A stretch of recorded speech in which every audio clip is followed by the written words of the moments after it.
DW Africa Link. Malawi is on edge. Citizens have cast their ballots, but the nation awaits in suspense for the final results. The atmosphere seems heavy with anticipation conversations taking place in markets, bus stations, and village squares. The main question Malawians are asking is, who will lead us next as president? As a Zimbabwean, this moment feels very familiar. We've known the long nights of uncertainty, the restless counting, and the nervous silence that lingers before announcements. Malawi's story is unfolding, and it matters to the whole region. That's what's coming up. Stay tuned. My name is Josephine Mahachi. Welcome to Africa Link, the podcast that connects you to the stories that matter from and on Africa. Africa Link, every weekday here on DW. Malawi's vote comes amid inflation, food shortages, and climate shocks, with the race centered on President Lazarus Chakwera and his predecessor, Peter Mutharika, while Joyce Banda, still shadowed by the 2013 Cashgate scandal, joins Dalitso Kabambe, Atupele Muluzi, and Vice President Michael Unsi in the field. Provincial tallies from 9 of 36 councils put Mutharika near 51% and Chakwera around 39% in their fourth face-off as delays, arrests, and alleged tampering stoke public anxiety. On this podcast, we will unpack what's at stake with our Malawi correspondent, Mirriam Kazila, and political scientist Chimwemwe Tsitsi of the Malawi University of Business and Applied Sciences. Mirriam, I'll start with you as our eyes and ears on the ground. What can you tell us so far about the election results? What do the provisional figures really indicate? Thank you very much, Jose. So far, the provisional figures are showing a very tight race between the two leading contenders. That's the incumbent Lazarus Chakwera and former president of the DPP, Peter Mutharika. Both of them are securing strongholds, are leading in their strongholds. However, no official winner has been declared yet. As of yesterday, Mutharika was taking a slight lead over Chakwera, but then we're still waiting for the electoral body, Malawi Electoral Commission, to verify who the winner is at the National Notary Center. But it's really a tight race. Let's talk about the numbers, Mirriam, before I turn to Chimwemwe. How are they looking percentage-wise? Even also other candidates. We also saw Joyce Banda was amongst the presidential candidates. The thing is, the Malawi Congress Party has its own tally center. The DPP has its own tally center, and the numbers are confusing. Everybody's bringing on the social media, in the traditional media, the different numbers. But the National Tally Center, I think, has now tabulated just over or just above 15% currently. So it's not really giving the true picture, because 13 out of 36, it's really on the lower side. We still have a way to go. Let me turn to you, Chimwemwe, as our political analyst. In your many years on earth as a Malawian, have you ever experienced such an election? I would say no. The reason being that you recall that it was in 2019, after the nullification of the presidential vote, that we adopted the current system, whereby the winner has to get absolute majority. That's 50% plus one. So in essence, this is the first election on the electoral calendar where we are using this voting system. Because for the 2020 fresh presidential election, I would say it was not necessarily the one scheduled on our electoral calendar, but it was an election necessitated by the court ruling in nullifying the 2019 election. And it was an election that was conducted, yes, using the 50% plus one voting system. However, it was not yet clearly stipulated as to what would happen in the event that none of the contestants got over 50%, because the president at that time, former president, who is the president of the DPP and one of the leading contenders in this election, Professor Peter Mutharika, had not yet assented to a bill that Parliament passed to necessitate that in the event that none of the contestants gets the 50% plus one, then would go into a presidential runoff. So we would say that it is for the first time that we're experiencing this, and it is a tight race. And at the same time, most Malawians may not, as of now, really be conversant with what would happen, even in the event that one of the two leading contenders is declared as not having won the election, whereby they would have to go into a presidential runoff. I think some people are still of the view that whosoever gets a lead is automatically elected president. But it could happen that we have a situation whereby none of the two has gotten over 50% plus one. Then people have to be prepared that there could be a runoff election. So you mean to tell me all the figures we are seeing are washed on social media platforms saying Mutharika is got 53, 54, whatever percentage, all those are just cooked figures, Chimwemwe? No, for me, I wouldn't say they are cooked figures, but I would say that with the propaganda having captured the social media at the moment, it becomes a bit confusing to know which is which when you look at what the followers of the DPP, the followers of Professor Mutharika are posting, and even what the followers of MCP, who are followers of Lazarus Chakwera, Dr. Lazarus Chakwera, are posting. So as Mirriam said, it becomes a bit uncertain as to what actually it's the reality on the ground. Yes, I would agree that even figures that were released by conventional media showed that Mutharika was winning this election with over 50%.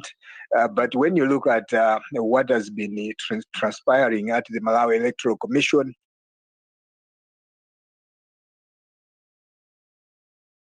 they will make sure that before they announce the results of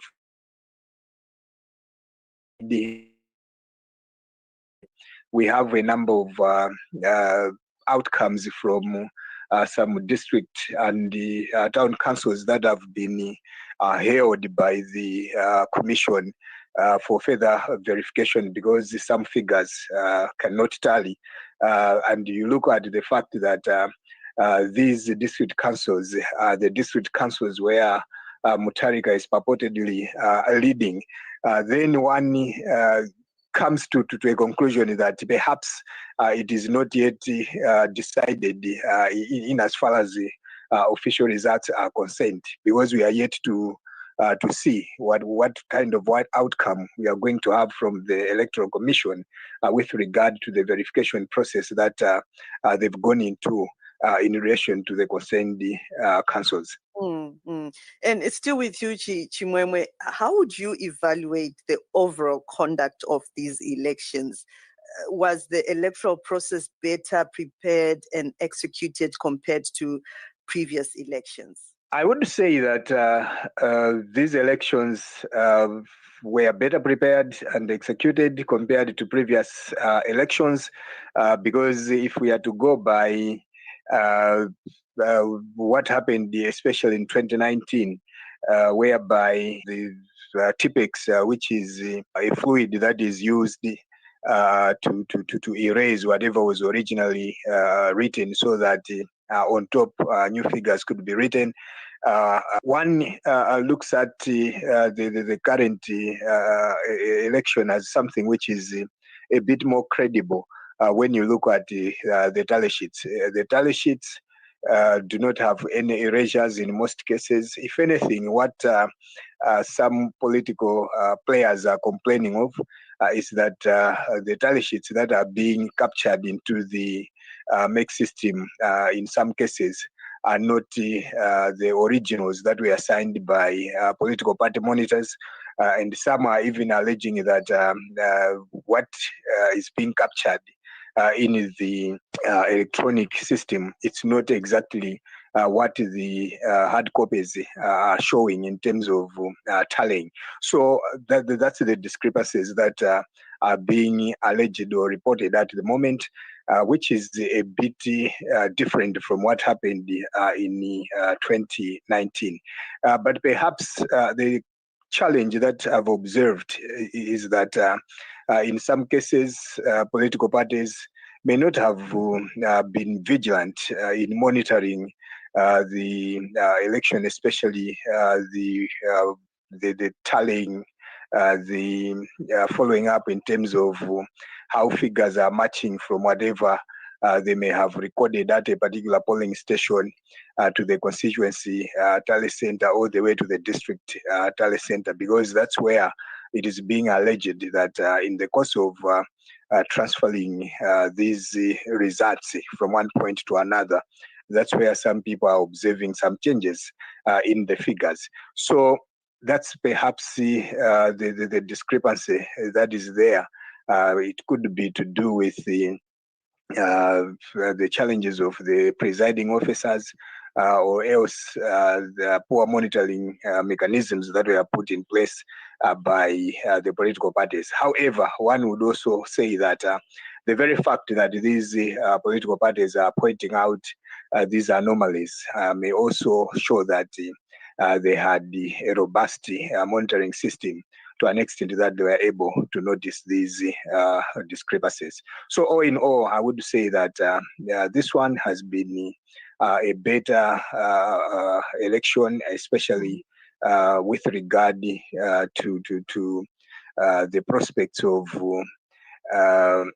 the integrity of the electoral outcome that we have through the mechanism whereby the Malawi Electoral Commission, contrary to what used to happen in the past, has full 8 days through which it has to verify the results and thereafter announce the outcome, compared to the past whereby the Electoral Commission had only 48 hours within which they had to announce the results. So that was actually going to be my question for you, Mirriam, that what has caused the delay, but Chimwemwe has already responded to that, that this seems like they're really trying to make sure that there are no mistakes and things are done properly. But now to the citizens, Mirriam, a question that I've been seeing all over social media platforms, Twitter, is this the best Malawians could do? Bring back an over 80-year-old candidate, that is former President Mutharika,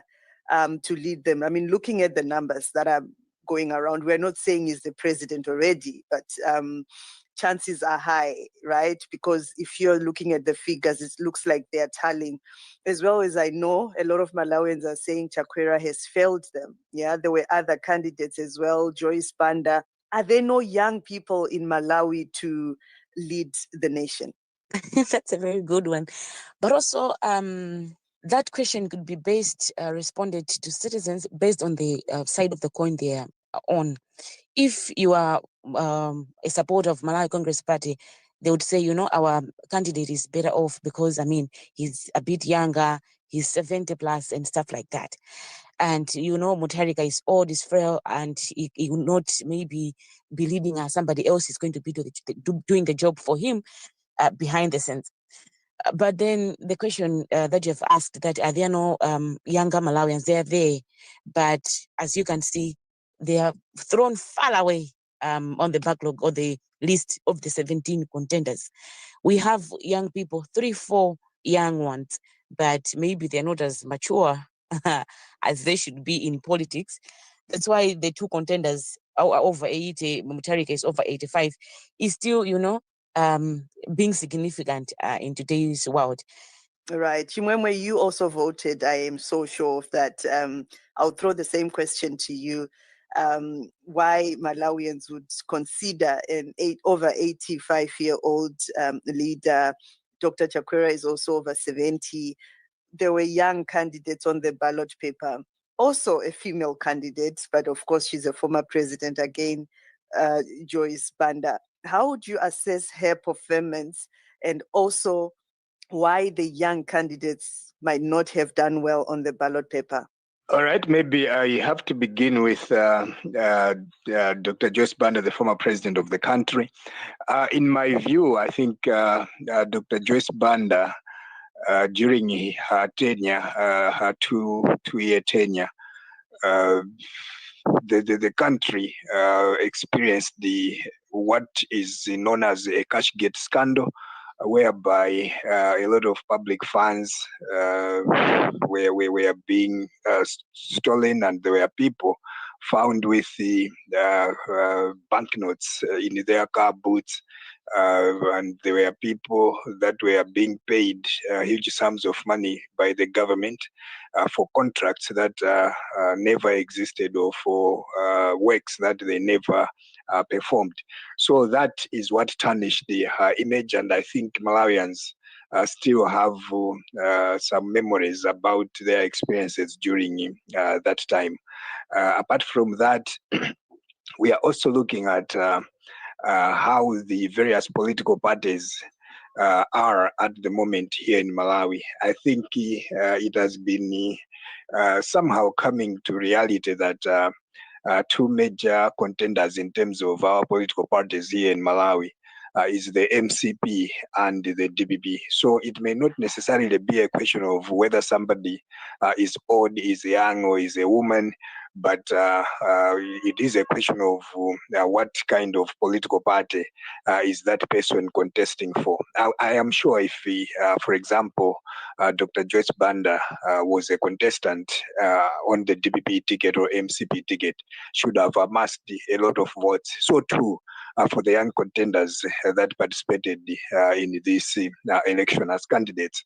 So for me, I think if women, or indeed young people would like to rise to the occasion in as far as contesting for the presidency meaningfully is concerned, perhaps they should vie for leadership positions in these two major political parties, so that once they become presidential candidates for these parties, they would have their chances of winning such an election very, very high. Right, right. And Mirriam, there were arrests reported last week. What exactly were they related to, and how do they connect to the conduct of the polls? We were told by the police IG in the last update by the Malawi Electoral Commission that the arrests were linked to alleged attempts to tamper with election materials and also incidents of violence in certain hotspots. Authorities, they say that it was done to safeguard the integrity of the process, while concerning these incidents did not significantly disrupt the overall conduct of the polling processes. And Chimwemwe, as the country now awaits the final results, how should citizens and institutions prepare? You know, regardless of who wins, what major challenges will the next president face as well? Yeah, for me, I think the citizens have to prepare for there are a number of things. First of all, they have to prepare for an outcome that may be contrary to their expectation. I'm saying this because some of the MCP supporters have actually been propagating that what the DBP is doing, it's premature celebration, and that there could be a turnaround. And at the same time, the DBP has also been propagating that for them, or whatever the case, they've had a landslide and there is no presidential runoff. So it could be either way, that maybe even if Professor Peter Mutharika may take a lead in the official results, perhaps that lead may not be enough to guarantee his presidency, and we may end up going into a presidential runoff, depending on how the verification process comes out to be. But if the unofficial results are anything to go by, it is obvious that Mutharika may win this election. However, even if he is declared a winner, I think it would also depend on how much evidence on the alleged rigging the MCP, the United Democratic Front, another political party that has lodged a complaint with MEC, may have at their disposal with which they can raise an issue in court, and it may lead to a decision of the court, which may even be similar to what happened in 2019. But going forward, I think the issues that dominated this election during campaign, which were mostly related to the status of our economy at the moment. Mirriam has talked about scarcity of fuel, and she's also talked about the scarcity of foreign currency and the high inflation. All these may still be there for some time, even where you have a good economic management system, because I think the economic challenges cannot be solved overnight.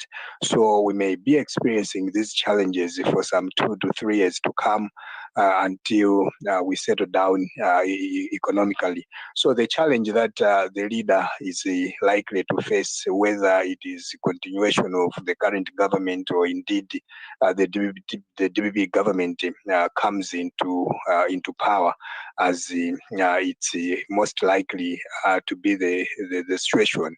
We are likely to face these economic challenges until sometime 2-3 years down the line. However, perhaps the perception of Malawians, especially where government changes, may help propel a positive mindset and a better approach with regard to an economic turnaround for the country. Now, Mirriam, as we wrap up our discussion, if no candidate secures more than 50% of the vote, when would a runoff be scheduled? Okay, according to the law, if no candidate achieves an outright majority, the Electoral Commission would be then obliged to hold a runoff. This is done within 60 days of the announcement of the results. Now that would set the stage for another decisive contest between the two top candidates. That's Mutharika and Chakwera. Right. And Chimwemwe, also your parting words as a political analyst, what should be the top priorities for the incoming administration? For me, I think the top priorities would include ensuring that they revamp the country's economy. One way of doing that is to ensure that they enhance the productivity of the country. We are at the moment a country that is too much into importation and consumption, and there is need for us to go into production and the exportation of goods if we are to turn around the country's fortunes economically. Well, you've heard for yourselves the situation at the moment on ground in Malawi with DW's correspondent Mirriam Kazila and political scientist Chimwemwe Tsitsi of the Malawi University of Business and Applied Sciences. Thank you so much both for joining us. Africa is changing. Don't get left behind. Tune in to Africa Link.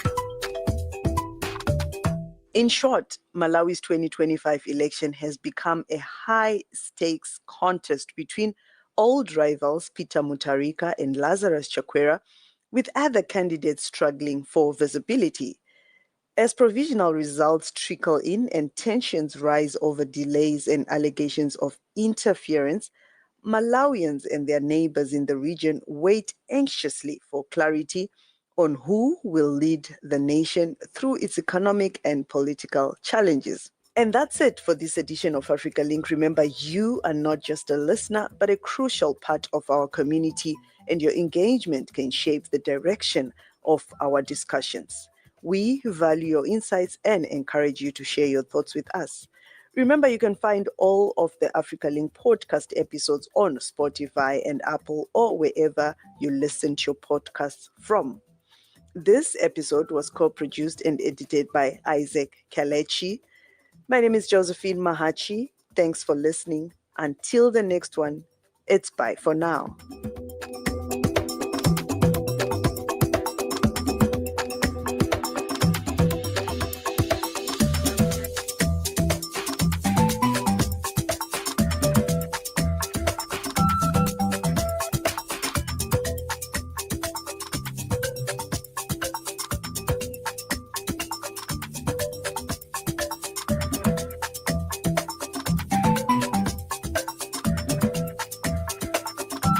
DW. Made for Minds.